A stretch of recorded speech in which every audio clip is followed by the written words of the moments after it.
Assalamualaikum warahmatullahi wabarakatuh.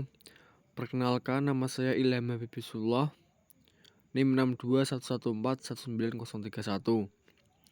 Saya akan mempresentasikan tentang pembinaan atlet pencaksilat usia dini. Pencaksilat. Pencaksilat sendiri adalah olahraga seni bela diri tradisional asli yang berasal dari Indonesia. Pencaksilat sudah dikenal dari zaman dulu dan masih dilestarikan hingga sekarang. Pencaksilat prestasi. Pada pencaksilat prestasi, terdapat dua kategori yang dipertandingkan, yaitu kategori seni dan kategori tanding. Pada kategori seni, masih dibagi lagi menjadi kategori seni tunggal, kategori seni ganda, dan kategori seni bergu. Menginjak pada materi usia dini. Usia dini adalah usia emas bagi anak untuk belajar. Pada fase ini, anak memiliki kemampuan untuk memahami serta mempelajari hal baru yang luar biasa. Maka dari itu, ketika anak berada pada fase usia dini, perkembangannya harus dioptimalkan. Perkembangan anak sendiri bersifat holistik. Artinya, anak dapat berkembang dengan maksimal jika badannya sehat, nutrisinya terpenuhi, serta dilatih dengan optimal dan cara yang benar. Perkembangan anak dapat dilihat dari berbagai aspek, yaitu aspek motorik, kognitif, aspek sosial, serta aspek emosional. Pengembangan atlet pencaksilat usia dini. Menurut saya, pada pengembangan ini dibagi menjadi 3 fase, yaitu fase pemasalan, fase pembibitan, serta fase pembinaan. Pada fase pemasalan sendiri, pencaksilat akan dikenalkan terlebih dahulu kepada masyarakat luas, khususnya kepada anak-anak, sehingga nantinya diharapkan ada yang tertarik kepada pencaksilat. Lalu yang kedua terdapat fase pembibitan. Pada fase pembibitan ini, anak-anak maupun masyarakat yang sudah tertarik kepada pencaksilat akan diajarkan tentang jurus dasar pada pencaksilat serta penanaman watak dan kepribadian agar menjadi seperti pendekar pencaksilat pada mestinya. Lalu yang ketiga adalah fase pembinaan. Nah, pada fase ini merupakan fase terakhir, yakni calon atlet yang sudah melewati fase pemasalan serta pembibitan akan dibina dengan jadwal latihan yang sudah ditentukan oleh pelatih. Nah, pada fase ini atlet diharapkan dapat meraih prestasi setinggi-tingginya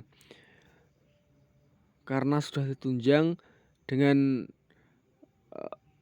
pelatihan yang sudah dirumuskan oleh pelatih sedemikian rupa.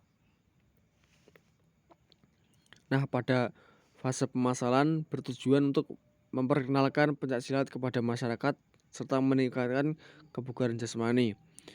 Upaya yang dapat dilakukan pada fase pemasalan sendiri adalah melakukan demonstrasi di tempat umum, mengadakan turnamen, menyebar pamflet, serta memberi sarana dan prasarana yang baik di sekolah dasar, karena tujuan dari materi ini adalah pencaksilat untuk usia dini.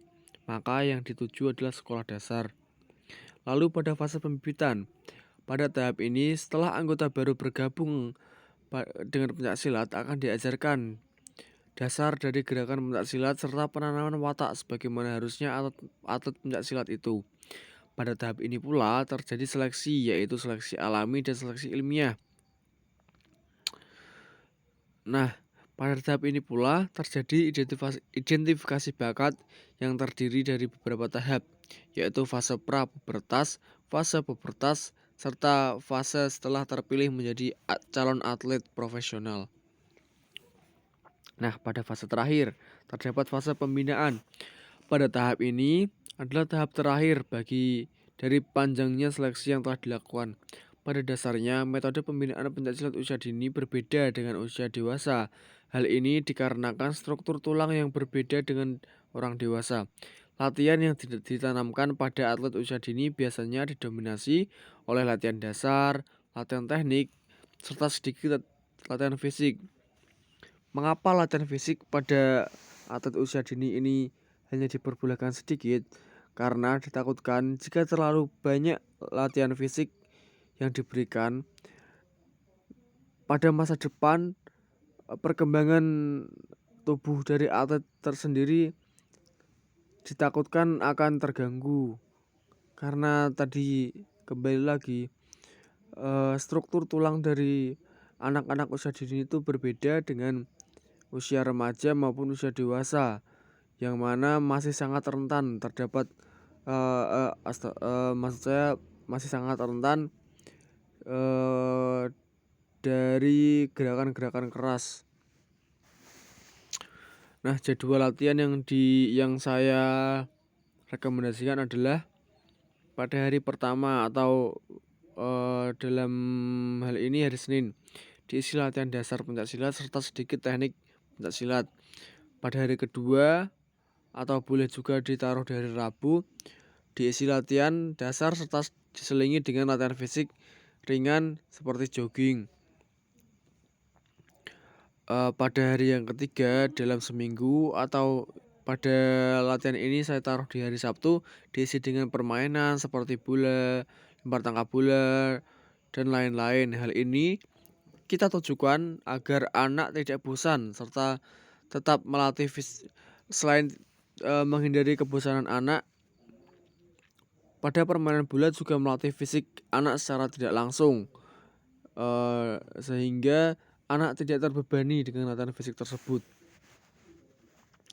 Nah, sekian presentasi dari saya.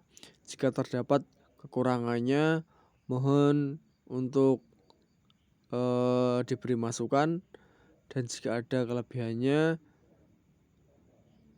mohon untuk diterima. Saya Ilham Habib. Sekian, wassalamualaikum warahmatullahi wabarakatuh.